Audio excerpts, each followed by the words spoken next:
in the middle of an 8-game win streak. Like, why is this a thing? It was strange timing. Yeah.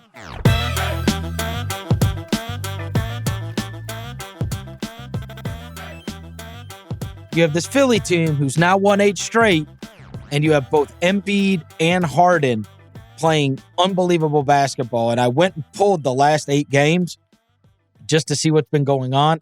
Harden has averaged 22 and 13 assists. He's good. Embiid, almost 36 points a night, 10 rebounds, 3.5 assists. And I guess you could have expected that, these guys would be able to hit their stride, and telling you that James Harden or Joel Embiid are putting up big numbers isn't all that surprising. It's the rest of those guys. It's a reason you and I were so high on the Sixers and what they had done in the offseason, because their depth was pitiful last year.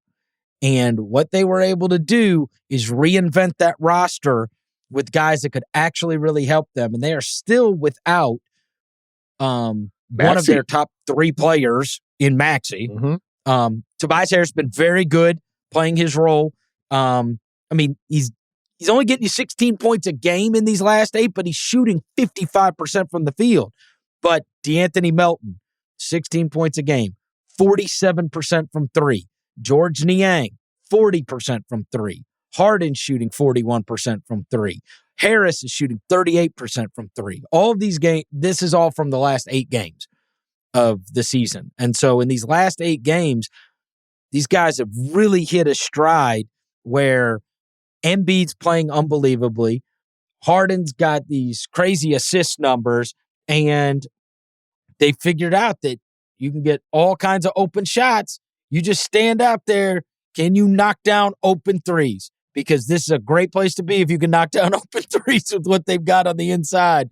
And sure enough, they are. They're all knocking them down. And even Harrell's been good for them when he comes in. I mean, this is kind of what we thought we were going to see when we looked at that roster after they put it together in the offseason, right? It sure seems like it. And like you said, not having Maxey right now, other guys stepping up, they're not what they will be at their peak with that kind of hot and cold, fast and slow style between Harden and Maxey. Maxey just, attacking right off the catch with Harden as his real methodical playmaking style. Those guys are starting to figure it out. And I think you have to give, obviously, Joel Embiid the majority of the credit. He's an unbelievable player, still a leading MVP candidate, but also James Harden, the evolution of his game, no longer a 35-point-per-game scorer type. He does have more of his burst back than he did last season. He looks more like himself athletically, even after missing a little bit of time, but he's just changed the approach. It's more of a focus on facilitating. He's entered that stage of his career where he's toned down the scoring and turned up the playmaking. I think with Philadelphia, he's playing the role that he needs to for them to be at their best, considering the supporting cast he has around him. And as long as Harden can stay healthy, this Sixers team will continue to click. True for Embiid as well. That goes without saying. But that Harden Embiid pick and roll and the shots they were able to create from it, whether a team switches or drops, the dribble handoff actions those guys can play together. And once Maxey comes back, they should continue to elevate even more, as that'll only bolster their depth. I don't even want to talk about LeBron and the Mavs unless you want to. I mean, obviously the Mavs threw up offensive. Well, before we move on, though, what do you think about Harden, though, Chris? What do you think about him? Because we've been on different sides of the fence with him over the years. You've always appreciated at least he's a great scorer, but what do you think about his evolution? He's changed. He's much different now. He is much different. I think he's been the best version that you could have asked for playing with Embiid. What you want from that star, he's not the best player on that team, right? And so for the first time in his career, he doesn't have to be the best player. And can you accentuate the best player? And that was the struggle early in the season. It felt like it was one or the other would have the big nights, right? And it's like, okay, not tonight. We're going to focus on Joel. And then tonight, it's going to be Harden's. And so he has leveled back And that role to me is about making Embiid as good as he could possibly be. And so you've got to give him credit for that, right? That they have figured out a way to play together, which made it all the more perplexing with that story coming out about the offseason and him looking at Houston after his contract comes up in this offseason, and that, there's word that he wants to get back to Houston possibly. And it's like, what? In the middle of an 8-game win streak? Like, why is this a thing? It was strange timing.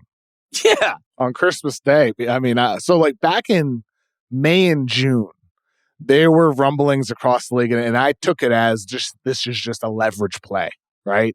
That Harden would look at Houston and New York. This was back in May and June. Okay. And I believe Jake Fisher might have had something in his story about how like this has been lingering for, some amount of months now, as a follow-up to the Woj report. And I personally viewed it based off my conversations as a pure leverage play, that he was going back to Philly, which he did. He signed the extension. Granted, it's a short-term extension. He could hit free agency. I just don't see why Harden would leave this situation. This is a great team that he has right now. It's in an amazing situation like we just hit.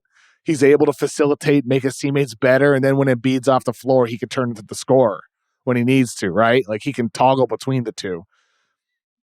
Like, it just feels like the perfect team, the perfect situation for this stage of his career. And also, why would Houston want Harden? What they're building, Houston's building a multiple ball handler offense where it's like sometimes you're running the offense through Şengün through the high post, sometimes through Jalen Green, high pick and roll. They got Kevin Porter. They drafted Ty Washington. They're clearly building a team where they have multiple creators.